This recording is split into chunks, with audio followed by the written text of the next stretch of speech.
জয় নিতাই বন্ধুরা, প্রচণ্ড বৃষ্টি শুরু হয়ে গেছে মায়াপুরে। তো এখন আছি মায়াপুরের নামহট্ট ভবনে। তো এই দেখো বন্ধুরা, বৃহৎ মন্দিরের অনতি দূরেই রয়েছে মা গঙ্গার মন্দির। তো গঙ্গা মাতার মন্দিরে যেন স্বয়ং মা গঙ্গা আজকে বিচরণ করছে। তো ইউটিউব খুললেই বা ফেসবুক বা নিউজ চ্যানেলে দেখাচ্ছে মায়াপুরে প্রচণ্ড বন্যা হয়েছে। তো বন্ধুরা, কতটা কি বন্যা হয়েছে এবং এখানে কি তোমরা আসতে পারবে, কি সত্যিই কোনো সিচুয়েশান খারাপ, সমস্ত কিছু এই ভিডিওতে আমি তুলে ধরার চেষ্টা করছি। তো দেখতে থাকো বন্ধুরা। এখন আছি প্রভুপাদ গঙ্গা স্নান ঘাট। তো এই স্নান ঘাটটি বৃহৎ মন্দিরের অনতি দূরেই অবস্থিত। এই দেখো, এদিক থেকে দেখা যাচ্ছে মন্দির। তো চলো আমি ভিতরে তোমাদেরকে নিয়ে যাই। তো অনতি দূরেই মা গঙ্গা, তোমরা হয়তো দেখতেই পাচ্ছ। তো বন্ধুরা, এই যে হলো মা গঙ্গার কাছে একেবারে চলে এসেছি। তো আগের সিচুয়েশানটা আমি একটু দেখিয়ে নিচ্ছি, যাতে বর্তমান পরিস্থিতিটা বুঝতে সুবিধা হয়। বন্ধুরা, এখানে গঙ্গা মাতার মন্দিরে পূজা দেওয়ার সুবন্দোবস্ত রয়েছে। জয় মা গঙ্গা, কৃষ্ণ ভক্তি প্রদায়িনী পতিত পাবনী মা গঙ্গা। প্রভাতে গঙ্গা মাতার আশীর্বাদ মাথায় নিয়ে গঙ্গার পুণ্য স্নান করতে চললাম। তো বন্ধুরা, প্রভাতে স্নান করতে এসে দেখলাম যে ইস্কনের মাতাজি এসেছেন। মানে পরপর 3 বছর ভক্তদের সাথে নিয়ে এই মাতাজির সাথে আমরা আসি ইস্কন মন্দিরে। সাধু সঙ্গ সর্বশাস্ত্রে কয়, লবমাত্র সাধু সঙ্গে সর্বসিদ্ধি হয়। বন্ধুরা, সর্বদা তীর্থ ভ্রমণ করতে গেলে, ধাম দর্শন করতে গেলে বৈষ্ণবকে সঙ্গে রাখতে হয়। কারণ বৈষ্ণবের আশীর্বাদ মাথায় নিয়ে ধাম দর্শন করলে ধামের মাহাত্ম্য যথার্থভাবে উপলব্ধি করা যায়। তো বন্ধুরা, এই যে গঙ্গা মাতার দর্শন করলে, তো এখান থেকে বোঝা যাচ্ছে গঙ্গা মাতা নিজস্ব প্রবাহে প্রবাহিত হয়ে চলেছেন। পূর্ণ গঙ্গা স্নান করার পরে এখানে দেবাদিদেব নীলকণ্ঠ ভোলা মহেশ্বরের মাথায় জল ঢালারও সুবন্দোবস্ত রয়েছে। তো বন্ধুরা, তো এইবার তোমরা দেখে বুঝতে পেরেছ যে মা গঙ্গা তার নিজস্ব প্রবাহে প্রবাহিত হয়ে চলেছেন। তো এইবার আমি তোমাদেরকে দেখাবো বর্তমান পরিস্থিতিতে কেমন কি বন্যা হয়েছে। তো তোমরা দেখতে থাকো বন্ধুরা।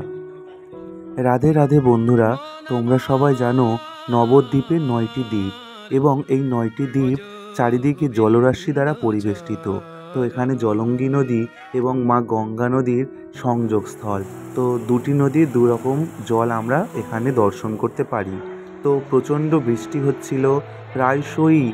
বারে বারে এখানে নিম্নচাপ আমাদের পশ্চিমবাংলাতে দেখা দিচ্ছিল এবং তার জন্য প্রচুর পরিমাণে বৃষ্টি আমাদের পশ্চিমবাংলা জুড়ে হচ্ছিল।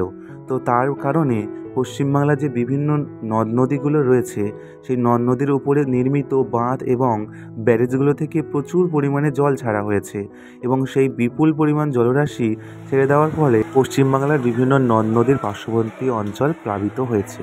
তো বন্ধুরা, এইবার মায়াপুরের গঙ্গা মাতার মন্দির পুনরায় দর্শন করো। জয় মা গঙ্গা। তো দেখো বন্ধুরা, একটু আগে তোমাদেরকে দেখিয়েছি এখানে জল ছিল না, শুকনো ছিল, কিন্তু এখন দেখো জল চলে এসেছে।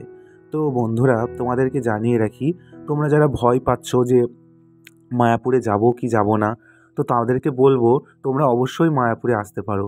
তো বন্ধুরা, এখানে কিছু বিধিনিষেধ আরোপ করা হয়েছে প্রশাসনের তরফ থেকে। যেমন রাত 8টার পরে বোধহয় আর কোনো ফেরিঘাট দিয়ে নৌকা বা ভ্যাসেল চলছে না, কিন্তু আশা করি কিছুদিনের মধ্যেই আবার সমস্ত কিছু স্বাভাবিক হয়ে যাবে। তো দেখো বন্ধুরা, চারিদিকের জলাজমিগুলো অনেকখানি জল দ্বারা নিমগ্ন হয়ে পড়েছে। বন্ধুরা, আমার এই ছোট্ট ভিডিওটার মাধ্যমে আমি তোমাদের কাছে এই বার্তা দিতে চাইছি, তোমরা যারা অনেক প্ল্যান করে থাকো যে পূজার ছুটিতে তোমরা মায়াপুরে আসবে, নদিয়া নবদ্বীপে আসবে, নবদ্বীপ ধাম দর্শন করবে, তো তাদেরকে বলবো তোমরা অবশ্যই আসতে পারো বন্ধুরা, কোনো ভয় পেও না, তোমরা অবশ্যই চলে এসো। এই যে দেখো নামহট্ট ভবনের সামনে, তো আমার বৌদি ভাইয়েরা এখানে বৃষ্টি আস্বাদন করছে। তো বন্ধুরা, তোমরা তো সবাই জানো বৃষ্টি হলো ন্যাচারাল ফেনামেনা, প্রাকৃতিক একটা ঘটনা। কারণ পৃথিবীতে জলচক্র সচল রাখার জন্য বৃষ্টি তো হতেই হবে। আর এই দেখো বন্ধুরা, রাস্তাঘাটে এমনি বৃষ্টি হলে একটু জল দাঁড়িয়ে যায়। এই তখন তো বন্যা হয়নি, আমরা টোটো করে যাচ্ছিলাম, তাই দেখলাম একটু জল জমে গেছে। তো বন্ধুরা, তো এতে ভয় পাওয়ার কিছু নেই। তোমাদের আরও একটা কথা বলতে চাই, এই দেখো এই দেখো এই দেখো, এখানেই মা অনতি দূরে মা গঙ্গা রয়েছে। খুবই সুন্দর মায়াপুরের একেবারে নামহট্ট ভবনে ছিলাম, তো তোমরা এই ভবনে থাকতে পারো। আর এই দেখো বন্ধুরা, এই দিকে দেখো জলাজমিতে এমনিই জল জমে রয়েছে। বন্ধুরা দেখো, এই যে মা গঙ্গাকে দেখা যাচ্ছে। তো বন্ধুরা, তোমরা অবশ্যই মায়াপুরে আসতে পারো, ভয় করো না। মহাপ্রভুর কাছে এসো, মহাপ্রভুর নামে প্রেমানন্দে মেতে ওঠো। রাধে রাধে। মন আমার ভজ গোবিন্দ চরণ।